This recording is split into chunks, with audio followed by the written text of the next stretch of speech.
তো ঈদের তুফান আসছে, তুফানের ঝড়ে আমরা থাকতে পারবো কিনা জানি না। সো চিন্তাভাবনা চলছে। দর্শকদের মন আমি শুরু থেকেই জয় করে এসেছি। রিসেন্ট আমার ভালোবাসি তোমায় ছবিটা শেষ হয়েছে, আমি ঢুকেই দেখলাম বিশাল বড় বড় বিলবোর্ড ভালোবাসি তোমায়। তো আবুল হোসেন মজুমদার ভাইয়ার প্রযোজনায় এটিএন বাংলার কি বলে এটিএন বাংলার ছবি এটা। সো ভালোবাসি তোমায়টা খুব তাড়াতাড়ি রিলিজ হচ্ছে। আর সেই সাথে স্বয়ম্বর নামে আমার আরেকটি ওয়েব ফিল্ম আসছে তানিম রহমান ভাইয়ার পরিচালনায়। এরপর ব্যাড গার্লস, নদীর জলে শাপলা ভাসে, আরও অনেকগুলো ছবি আসছে। ব্যাড গার্লস মিনিং যে খারাপ মেয়ে তা না, প্রত্যেকটা মেয়ের জীবনের স্টোরিকে তুলে ধরা হয়েছে। একটা মানুষ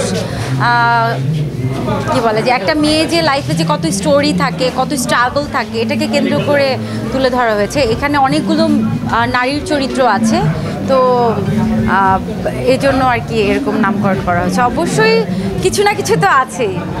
ঈদে দর্শক আপনাকে পাচ্ছে হলে? আমাদের আশা আছে যে ঈদে একটা ছবি আমাদের রিলিজ হবে, নদীর জলে শাপলা ভাসে। তারপরেও তো ঈদের তুফান আসছে, তুফানের ঝড়ে আমরা থাকতে পারবো কিনা জানি না। সো চিন্তাভাবনা চলছে। আমার গত বছর দুটো ছবি রিলিজ হয়েছে, একটি হচ্ছে বীরাঙ্গনা ৭১ আর একটি হচ্ছে ডিপজল ভাইয়ের ঘর ভাঙা সংসার। আমার মনে হয় না যে একজন অভিনেত্রীর বছরে ২টার বেশি ছবি মানে আর প্রয়োজন আছে। সো আমি অনেক কাজ করছি, আমার ছবিগুলো রিলিজও হচ্ছে।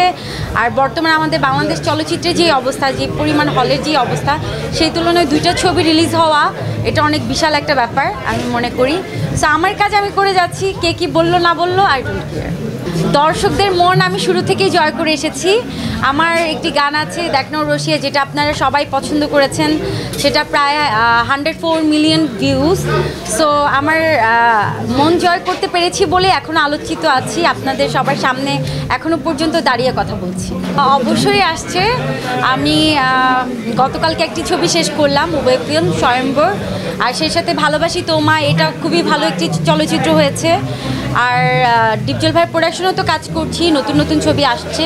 আমার মনে হয় যে দর্শকদের যেই আমাকে নিয়ে যেই চিন্তাধারা, আমাকে তারা আরও প্রপারভাবে দেখতে চায়, সেটা দেখতে পাবে।